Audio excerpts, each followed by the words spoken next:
Hello everybody, how is it going? My name is Lucas and welcome to Drives with the Axe 3. Today we are going to be checking out a pedal from the land down under in New Zealand, the Crowther Hot Cake. And if it's your first time here, if you've been here before, make sure you are subscribed. Do lots of cool things. I do gear reviews, Axe tutorials, and I do mixing guides from time to time. I don't want you to miss any of that cool stuff, so make sure you are subscribed. So without any further ado, let's jump right in and check out the hot cake.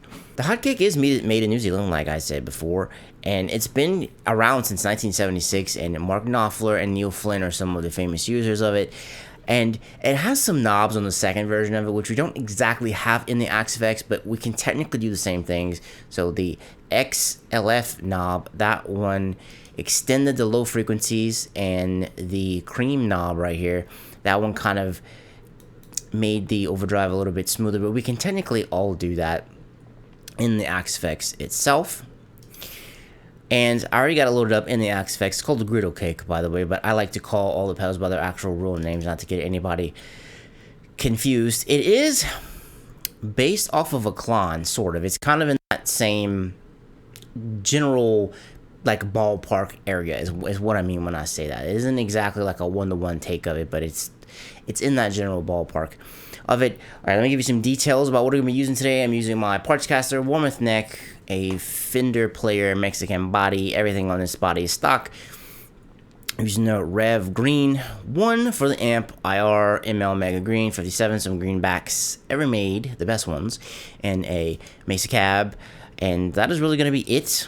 I'm going to be in E-flat tuning. I am just going to play for you guys, and I'll mess with the knobs on the Griddle Cake itself. I mean, we have level drive and presence is pretty much all we have. So I'll play for you guys. I'll let you hear what it sounds like with the amp without it. And here we go.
and that is going to be the Hot Cake. Overall, I think I really like this pedal. I had never messed with this pedal until I actually looked at it for Drive of the Axe Effects series, and I have to say it's really cool. What I think this drive excels at is it takes like a normal amp, like we have the Revv Green. That's, you know, it's kind of, it's breaking up, but it isn't really driven. It takes it and it just kind of, it like puts, it hits the nos, right, and it just goes, right. And I like how the drive works on it. So whenever you're in these low areas, like down here, like around 2 and 3, you can get that light crunch, like you heard. You know, you get some light breakup going, and when you start to push it, when you get around like 6 and 7, it kind of opens up and it sounds like really pissed off. It reminds me a lot of, it was made in '76, but it reminds me a lot of like that classic like 80s metal shred tone. I know I kind of wasn't even playing anywhere near that, but it just kind of reminds me of what it is. It's just kind of like a really pissed off Marshall. It's kind of what it sounds like, but it sounds really smooth and it sounds really good. I really like it. Now the presence on here, it doesn't do a whole lot from this guitar particularly, because it's just, this guitar is just a very bright guitar. But as you kind of heard, like when I pushed the drive a little more, I kind of pushed it up a little bit and it kind of balanced it out and made it smooth. Even when you like crank it all the way, it's got a little bit ear piercing just because of how this guitar is a little bit bright. But if you push it more up, it sounds really great. The level knob interacts really well with the drive knob. Here when I cranked everything, it sounded kind of like out of this world, and it's just kind of like stupid sounding.